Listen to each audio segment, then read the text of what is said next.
English lessons. Hello sixth graders. Assalamualaikum warahmatullahi wabarakatuh. My name is Vidya Mufiatudini. Nice to meet you sixth grader. Today we are going to learn about second conditional. Now, to start our lesson today, let's say basmalah together. Bismillahirrahmanirrahim. Salih-salihah, bagaimana PTS-nya? Hopefully, all of you get the best result. Amin. Now, ready to learn? Let's more be spirit, more be active, and enjoy yourself. Insyaallah, the purpose in lesson today is you are able to understand about second conditional sentence. Now, let's check second conditional. Second conditional sentence adalah kalimat pengandaian yang digunakan untuk menyatakan harapan, keinginan, dan rencana yang mungkin terjadi atau possible, atau hanya angan-angan, imaginary atau hayalan, atau tidak terwujud sama sekali, impossible.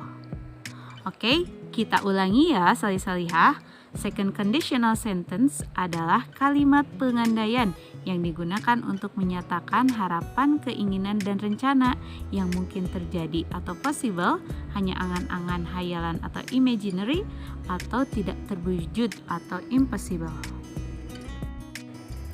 Next, second conditional terbentuk dari two sentences atau dua kalimat dengan formula atau bentuk.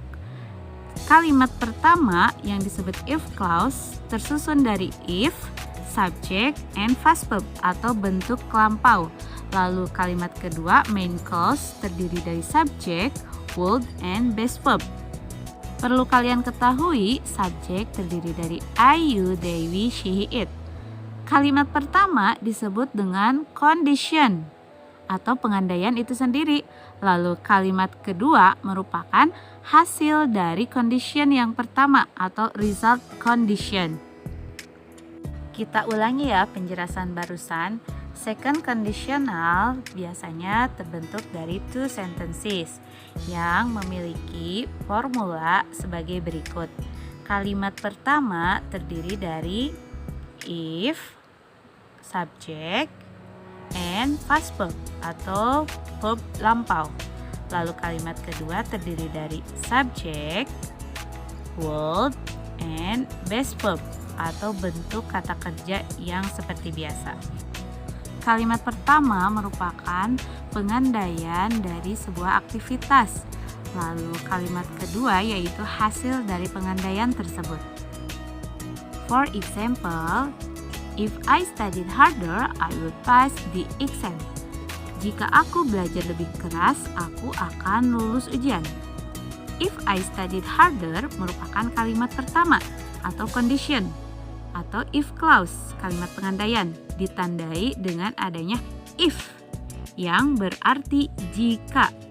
Lalu kalimat kedua, I would pass the exam, aku akan lulus ujian.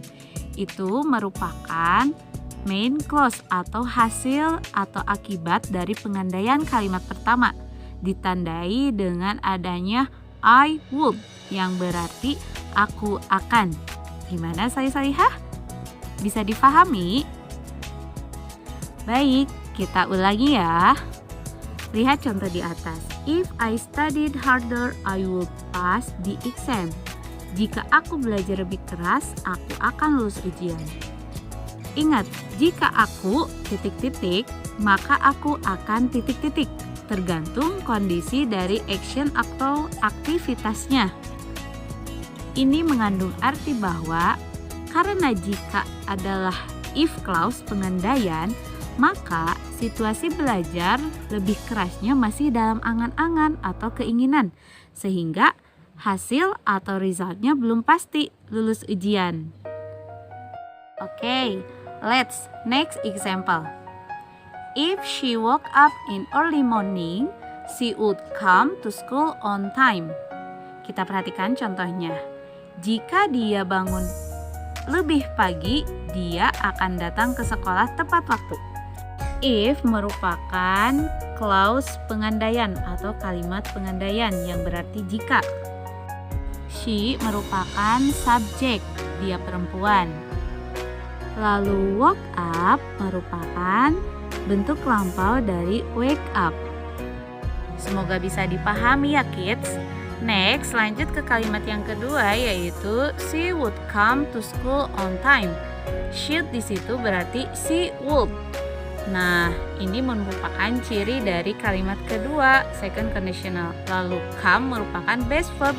Biasanya kita gunakan verb ini dalam kondisi simple present atau yang biasa dilakukan. Nah, di sini kalimat pertama adalah kondisi dari pengandaian dan kalimat keduanya yaitu result condition atau hasil dari pengandaian kalimat yang pertama. Oke, kita ulangi ya solih-solihah.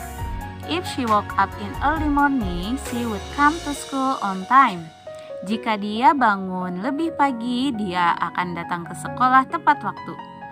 Ini memiliki arti bahwa mungkin dia memiliki kebiasaan bangunnya itu terlambat sehingga datang atau sampai di sekolahnya terlambat. Maka dibuatlah kalimat pengandaian dengan menggunakan if she woke up in early morning. Nah, itu menunjukkan harapan dia. Kalau misalkan bangun pagi, dia pasti akan berangkat ke sekolah atau datang ke sekolahnya tepat waktu. Now, time for speaking test. Please record these sentences and send to your teacher.